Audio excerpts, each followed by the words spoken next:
Assalamualaikum warahmatullahi wabarakatuh. Shalom, Om Swastiastu, Namo Buddhaya, salam kebajikan.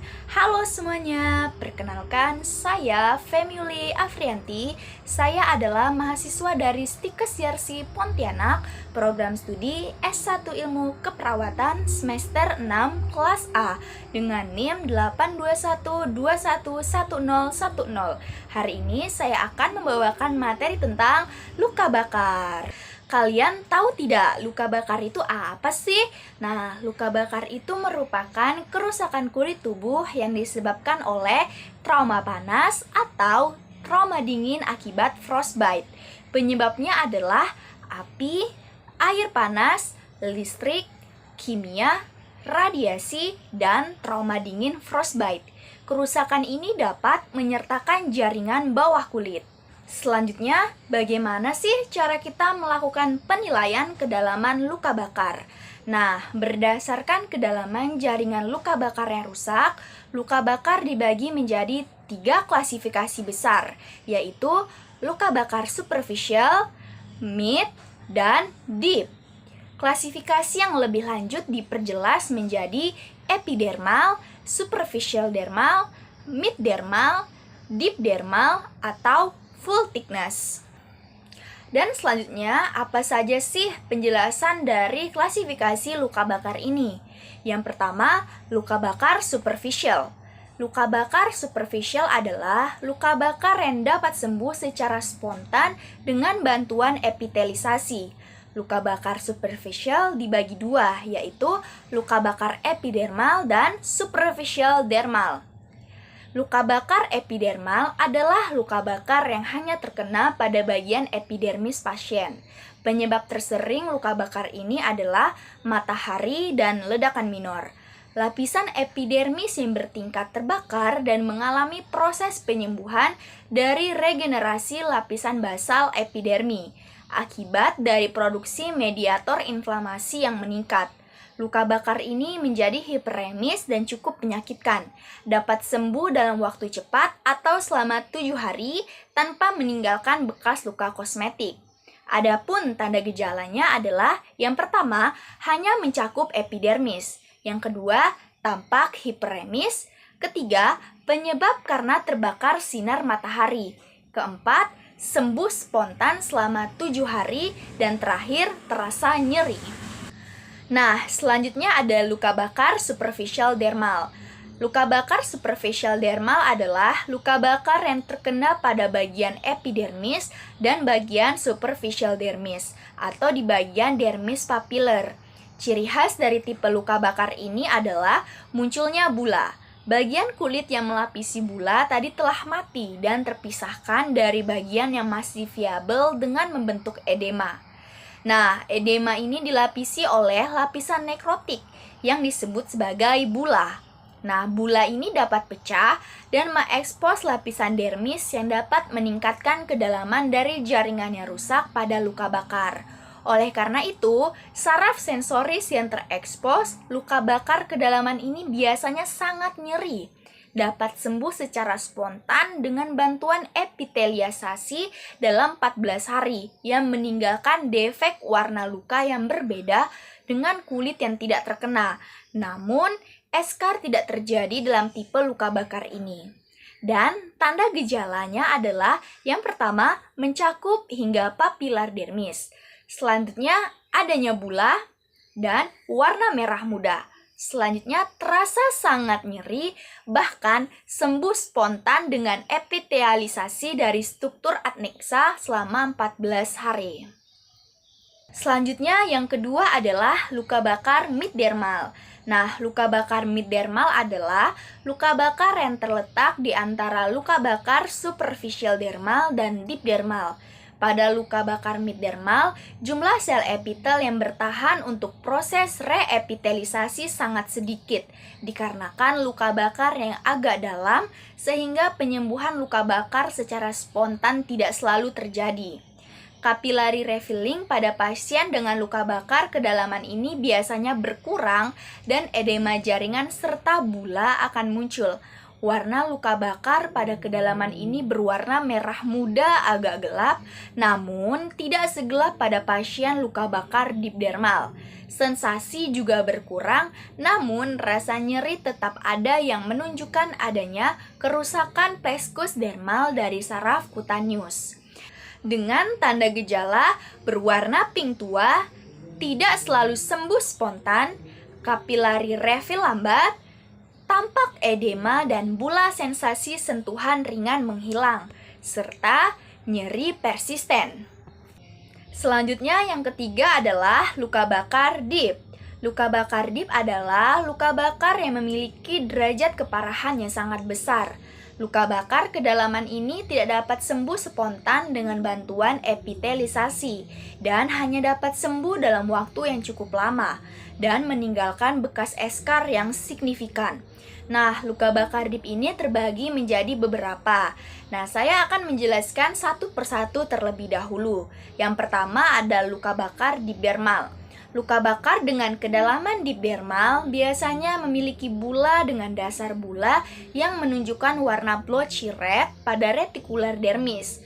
Warna blotchy red ini disebabkan karena ekstravasasi hemoglobin dari sel darah merah yang rusak karena rupturnya pembuluh darah. Ciri khas pada luka bakar kedalaman ini disebut dengan fenomena capillary blast. Pada kedalaman ini, ujung-ujung saraf pada kulit juga terpengaruh menyebabkan sensasi rasa nyeri menjadi hilang. Dengan tanda gejala, warna merah berbercak, bisa terdapat bula maupun tidak. Kapilari refill tidak ada, dan tidak ada nyeri. Lalu, selanjutnya adalah luka bakar full thickness. Luka bakar tipe ini merusak kedua lapisan kulit epidermis dan dermis, dan bisa terjadi penetrasi ke struktur-struktur yang lebih dalam. Warna luka bakar ini biasanya berwarna putih dan waxy atau tampak seperti gosong. Saraf sensoris pada luka bakar full thickness sudah seluruhnya rusak, menyebabkan hilangnya sensasi pinprick. Kumpulan kulit-kulit mati yang terkoagulasi pada luka bakar ini memiliki penampilan leathery yang disebut eskar.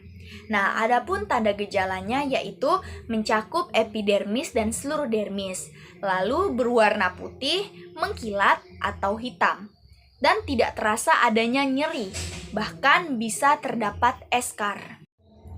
Nah, selanjutnya bagaimana sih cara kita melakukan penilaian luas luka bakar? Nah, untuk melakukan penilaian area luas luka bakar secara baik dan benar, dibutuhkan penggunaan metode kalkulasi seperti Rule of Nines untuk dapat menghasilkan presentasi total luas luka bakar atau persen TBSA. Nah, Rule of Nine ini membagi luas permukaan tubuh menjadi multiple 9% area kecuali perineum yang diestimasi menjadi 1%. Formula ini sangat berguna karena dapat menghasilkan kalkulasi yang dapat diulang oleh semua orang. Sedangkan untuk mengestimasi luas luka bakar pada luka bakar yang tidak luas, dapat menggunakan area palmar, jari dan telapak tangan dari tangan pasien yang dianggap memiliki 1% total body surface area atau TBSA. Nah, metode ini sangat berguna bila pasien memiliki luka bakar kecil yang tersebar sehingga tidak dapat menggunakan metode Rule of Nine. Penggunaan Rule of Nine sangat akurat untuk digunakan pada pasien dewasa, namun tidak akurat bila digunakan pada pasien anak. Hal ini disebabkan karena proporsi luas permukaan tubuh pada anak sangat berbeda dengan pasien dewasa. Anak-anak memiliki proporsi paha dan kaki yang kecil, dan bahu dan kepala yang lebih besar dibandingkan orang dewasa. Oleh karena itu, penggunaan Rule of Nine tidak disarankan untuk pasien anak-anak karena dapat menghasilkan estimasi cairan resusitasi yang tidak akurat. Nah, penggunaan pediatric Rule of Nine harus digunakan untuk pasien anak dengan luka bakar. Namun, setiap peningkatan umur pada anak, presentasi harus disesuaikan. Setiap tahun setelah usia 12 bulan, 1% dikurangi dari area kepala dan 0,5% ditambahkan pada 2 area kaki anak. Setelah anak mencapai usia 10 tahun, tubuh anak sudah proporsional sesuai dengan tubuh dewasa. Nah, selanjutnya ada kriteria rujuk. Yang pertama, apa saja yang harus kita pahami ketika kita akan melakukan kriteria rujuk ini? Yang pertama ada luka bakar lebih dari 10% dari total body surface area atau TBSA. Yang kedua, luka bakar lebih dari 5% TBSA pada anak. Yang ketiga, luka bakar full thickness lebih dari 5% TBSA. Yang keempat, luka bakar pada area khusus seperti wajah, tangan, kaki, genitalia, perineum, sendi utama, dan luka bakar yang mengelilingi ekstremitas serta luka bakar pada dada. Lalu yang kelima, luka bakar dengan trauma inhalasi. Keenam, luka bakar listrik. Ketujuh, luka bakar karena zat kimiawi. Kedelapan, luka bakar dengan penyakit yang menyertai sebelumnya. Kesembilan, luka bakar yang disertai trauma mayor. Kesepuluh, luka bakar pada usia ekstrim seperti anak yang sangat muda dan orang tua. Kesebelas, luka bakar pada wanita hamil. Kedua-belas, luka bakar bukan karena kecelakaan. Lalu selanjutnya, bagaimana sih tata laksana luka bakar pada 24 jam pertama? Nah, sebelum melakukan pertolongan pertama, petugas medis harus menggunakan alat pelindung diri seperti sarung tangan, Google Glass, dan baju pelindung khusus sebelum menangani pasien. Nah, di sini tata laksana pada luka bakar dalam waktu 24 jam pertama, kita akan menggunakan primary survey. Segera identifikasi kondisi-kondisi mengancam jiwa dan lakukan manajemen emergensi. Nah, yang pertama ada A, airway seperti penata laksanaan jalan nafas dan manajemen trauma servikal. Yang kedua ada breathing, yaitu kita akan mengecek pernafasan dan ventilasi. Yang ketiga ada circulation, yang dimana kita akan mengecek sirkulasi dengan kontrol perdarahan. Yang keempat ada disability, yaitu kita mengecek status neurogenik. Dan kelima ada exposure, yaitu kita akan melakukan pajanan dan pengendalian lingkungan. Nah, yang pertama adalah manajemen airway. Yang kita cek adalah potensi jalan nafas dengan tindakan yang pertama, berbicara dengan pasien.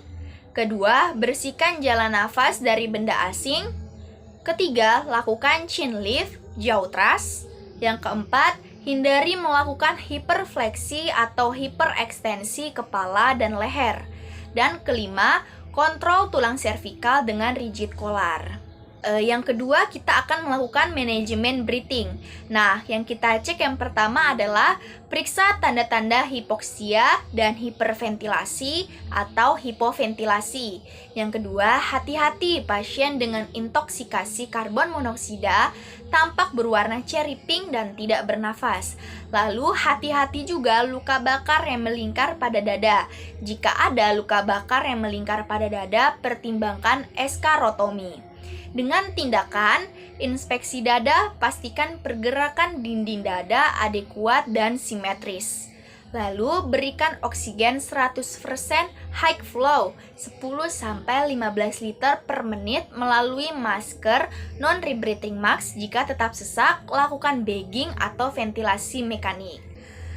Yang ketiga, kita akan melakukan manajemen circulation. Nah, di sini kita akan mengecek. Yang pertama, apakah ada tanda-tanda shock?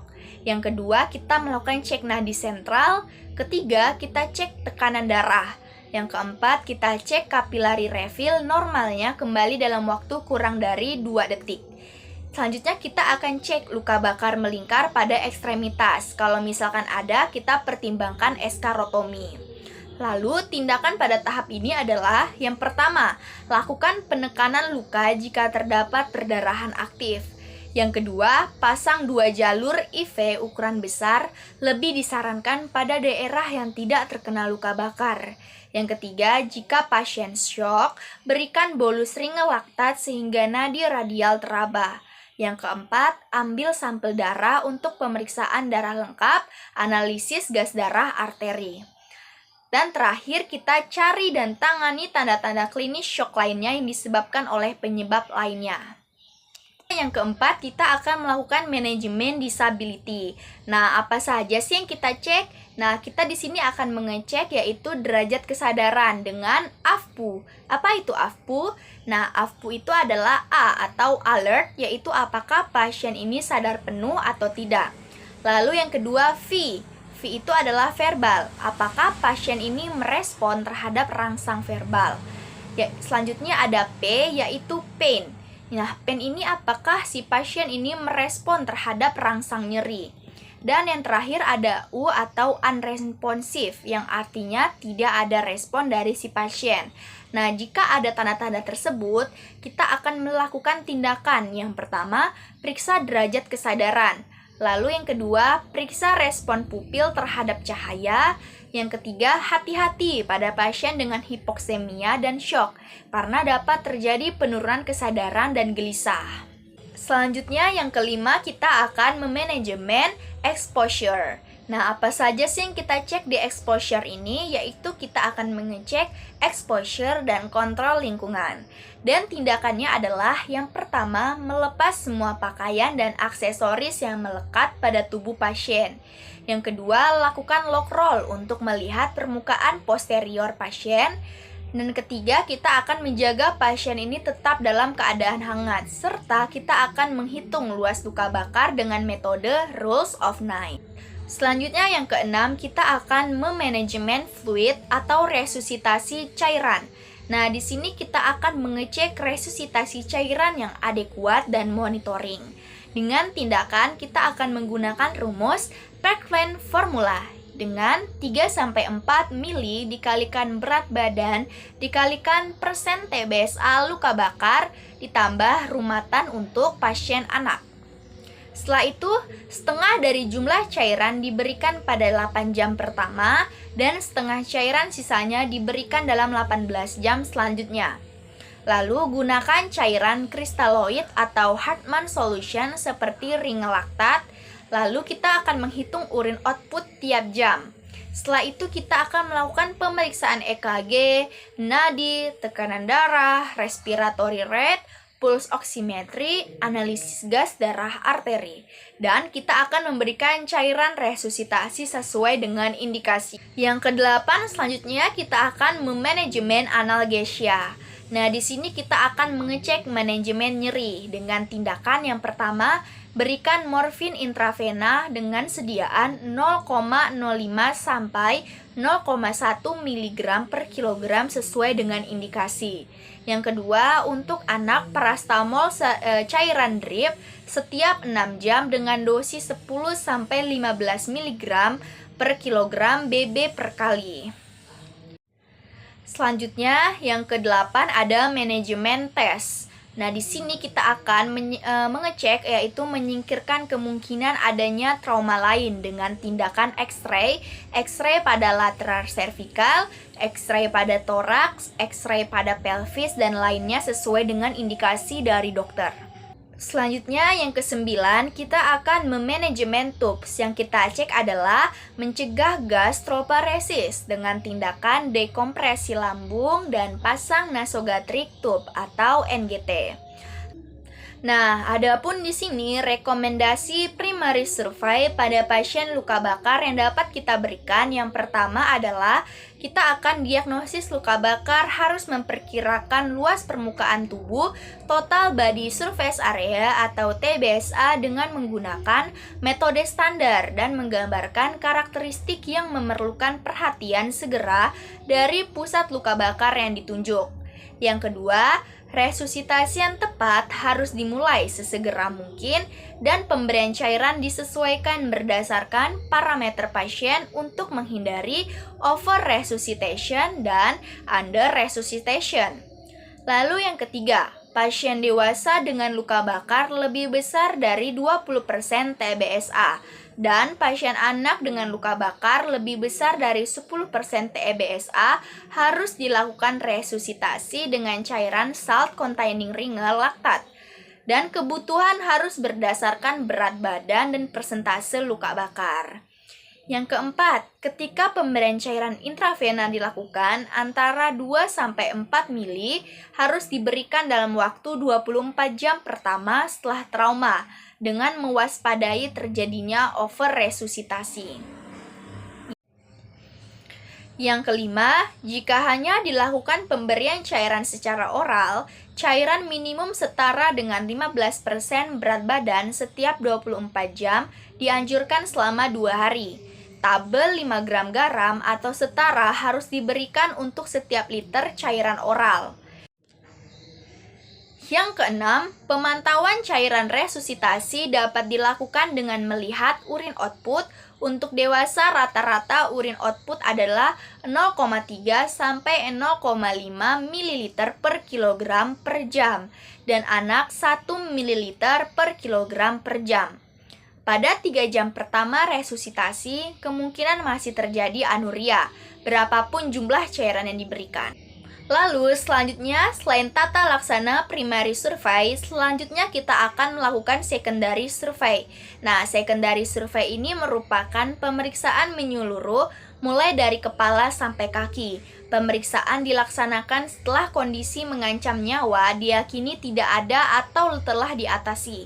Tujuan akhirnya adalah menegakkan diagnosis yang tepat. Adapun hal-hal yang kita lakukan di secondary survey ini, yang pertama ada riwayat penyakit. Nah, informasi yang harus didapatkan mengenai riwayat penyakit yang diderita pasien sebelum terjadi trauma. Adapun yang pertama ada A, alergis, yaitu adalah riwayat alergi dari si pasien. Yang kedua ada M atau medication, yaitu apakah ada obat-obat yang dikonsumsi pasien sebelum dia masuk rumah sakit. Yang ketiga, apakah ada P atau past illness, yaitu apakah ada penyakit sebelum terjadi trauma atau penyakit bawaan yang dialami oleh si pasien. Selanjutnya ada L atau last meal, apakah atau jenis apa saja makanan terakhir yang pasien ini makan. Lalu terakhir ada E atau events, yaitu adalah peristiwa yang terjadi pada saat trauma. Nah, lalu di pemeriksaan survei sekunder ini, kita akan melakukan pemeriksaan head-to-toe examination merujuk pada pemeriksaan sekunder ATLS course atau Advanced Trauma Life Support. Lalu kita akan memonitoring atau chart atau hasil resusitasi secara tercatat. Lalu yang ketiga, kita akan mempersiapkan dokumen transfer yang digunakan untuk merekomendasi secondary survey pada pasien luka bakar. Dan status imunisasi tetanus pasien harus dievaluasi dan diberikan jika ada indikasi. Selanjutnya, bagaimana sih cara kita melakukan tata laksana setelah 24 jam pertama? Nah, di sini kita akan melakukan tata laksana kebutuhan cairan. Luas luka bakar dikalkulasi menggunakan rule of nines. Jika memungkinkan, timbang berat badan pasien atau tanyakan saat anamnesis. Data-data ini sangat diperlukan untuk menghitung menggunakan formula resusitasi cairan, yaitu Parkland Formula. Nah, rumus dari Parkland Formula adalah 3-4 mili dikalikan kilogram BB dikalikan persen TBSA. Lalu, perhitungan kebutuhan cairan ini dilakukan pada waktu pasien mengalami trauma luka bakar, bukan pada saat pasien datang. Disarankan menggunakan cairan RL, 50% total perhitungan cairan dibagi menjadi 2 tahap dalam waktu 24 jam pertama. Tahap 1 diberikan 8 jam, dan tahap 2 diberikan 16 jam setelahnya. Cairan harus diberikan menggunakan 2 jalur ivalen ukuran 16G untuk dewasa. Diutamakan untuk dipasang pada kulit yang tidak terkena luka bakar. Baiklah, itu saja yang dapat saya sampaikan. Kurang dan lebihnya saya mohon maaf. Saya Femi Yuli Afrianti izin pamit undur diri. Wassalamualaikum warahmatullahi wabarakatuh.